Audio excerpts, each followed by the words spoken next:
Na-miss kita, alam Ay, mo. naku, na-miss ka naming lahat. As Oo. in, lahat ng mga comment section dito ang sinasabi nila, nasan si Manong Ted? Ibalik si Manong Ted. Oo, meron pa akong ang dami nagpasa sa akin ng mga link ha, na ano mo ba, direct Grace.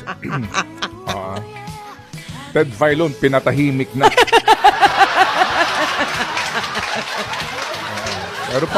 Meron pang isa. Ikaw Ted kasi, Filon, nagurgur na ba? Ala! May ganun pa. Oo, yun nga tanong nila dito. Okay, oo. Oo. Ted Filon. Ted Filon, may death threat. Ted May mga Filon, ganyan. pinatanggal na. Oo. May ganyan, maraming Dami. ganyan. Sobra. Opo. First day pa lang yun, first day. Ito pa ang pinaka-exciting nung napanood ko. Ano? DJ Chacha nagkakautal-utal. Napanood nyo? Oo. DJ Chacha nagkakautal-utal sa Tama. pagpapaliwanag kung nasan si Ted Filon. Siya na ba ang susunod? Napanood nyo? Kaya nagpaalam na ako sa kanila. Sabi ko, baka naman pag ako'y nawala, sabihin nyo, ako naman ang nagurgur, ha? Hindi nga, oo. Hindi kasi, Sabi ko, hindi ang daw daming- kasi sila sanay na wala ka. Sabi ko, ganito na ba ako ka-importanting tao na ako ang content ng mga vlog ninyo? Oo. Sure ako pag ako, nung nawala naman ako, wala namang nag-content eh. Ha? Oo. Tsaka daan-daan libo ang views. Ay, 500,000 na. Oo. Yung iba, 500,000, 600. Pinagkakitaan ka talaga. Tapos meron pa dito yung pinakabago. Oh. Yung pinakabago ko sa yung ano? Anong title ng pinakabago ko sa yung na ipadala kahapon? Oo. Yun nandun sa GC. Oo. Oh. Anong title? Oh, ang title dito nung isang ipinadala, ang dami kasi nito. Anong Pero title? dun sa isang pinadala mo, asan na Tagal, yan? ha? Teka, ang dami nito. Ang tagal ha? Napakatagal ha? Nasa yung title nun. Oh, ito. napakatagal ha? Mahaba-haba itong Ayan, tinakot nga ba? Bakit wala sa show? Tas may picture mo.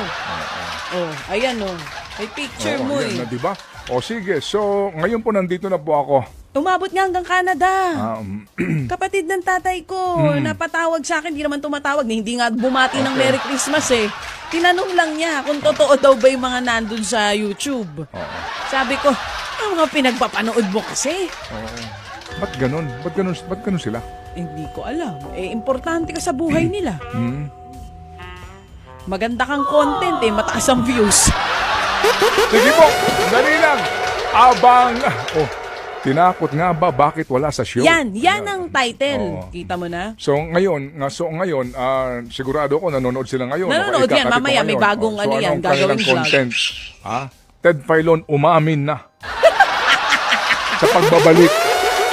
Tsaka nakita mo yung isang video, inedit pa yung mukha kong umiiyak. Oo. Nakita mo yun? Oo. Yung Ted Filon, pinatahimik. Sige. Tapos Alright. inedit yung mukha ko parang may luha pa. Sa lahat po ng mga kababayan natin, mamaya po meron tayong hindi kagandahang balita na naman about PhilHealth. Sorry ha, pero we really have to, reveal this information dahil ito po ay napaka-importanting bagay sa isyong ito. Ikaw at ako, tayong lahat may pakialam. Nasaan na kayo?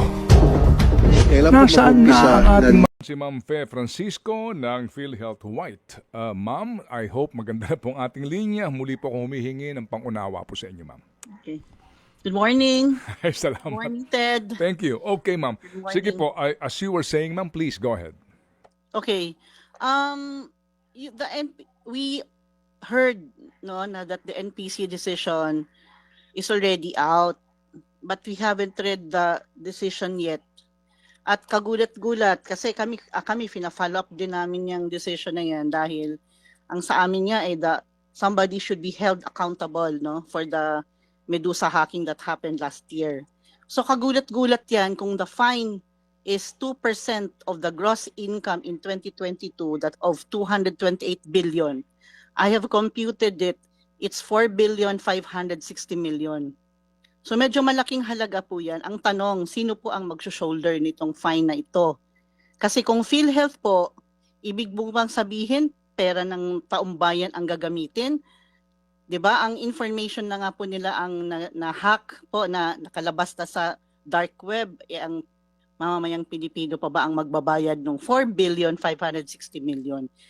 Sa tingin ko hindi ho yata papayag ang mamamayang Pilipino at ang mga miyembro ng PhilHealth po na sila ang mag-shoulder.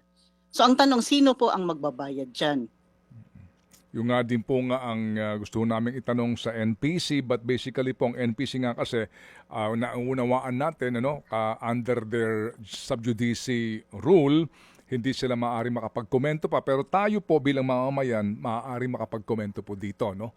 Kasi nga po this is imbued with so much public interest.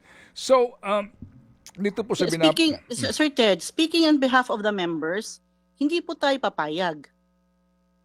Nakukunin po yan sa pera ng PhilHealth, di po ba? Kasi pera po natin yan eh. Pera natin yan, premium contribution natin yan, at ang pera ay inilalaan yan pag tayo ay nagkakasakit. So, para may magamit tayo kung nagkakasakit tayo. So, kung gagamitin yan sa fine, hindi ho pwede yun.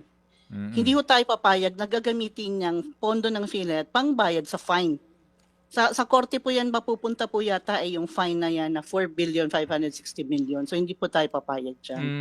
Opo, at considering din po na may issue pa po tayo ngayon sa totoo pong financial standing, di ba, ng PhilHealth. Ano po, Ma'am Fe? Yes, oo. Yes, ma'am. Opo, sige. So, meron po namang mga binabanggit dito na mga opisyal na responsable at pinapanagot nga sa ilalim po ng Data Privacy Act of 2012. Ano ho ang inyong mga panawagan dito po sa mga taong ito? Ito naman po ay public record and they are going to be given the chance, to answer this. Kasi ito ho kasi decision na po ito ng MPC, but definitely po sa haba ng legal processes po sa Pilipinas, malamang po may mga iba pang legal na mga usapin po ito. But basically po, ang pinagpapaliwanag po dito ay ilang pong opisyal ng PhilHealth. Babanggitin ko po mga pangalan nila ha. Ang sinasabi po dito, Respondent PhilHealth Insurance Corporation and its responsible officers, L. Dino Santos, Nerissa Santiago, Nelson De Vera, and Alan Sabiniano liable for access due to negligence under Section 26 of RA 10173, as I stated earlier. And then forwards this decision and a copy of the pertinent case records to the Secretary of Justice and recommending the prosecution of the Philippine Health Insurance Corporation's responsible officers, Eli Dino Santos, Nerissa Santiago, Nelson De Vera, and Alan Sabiniano. So ito ho, again, they are going to be given the chance to reply dito po sa sinasabi nga na kakaharaping kaso, at ang aming pong programa ay bukas po sa kanilang panig para po sa kanila po namang maaaring komento sa desisyon na ito. So ito pong mga opisyal na ito ngayon na andyan pa, ano ho ang inyong panawagan sa kanila?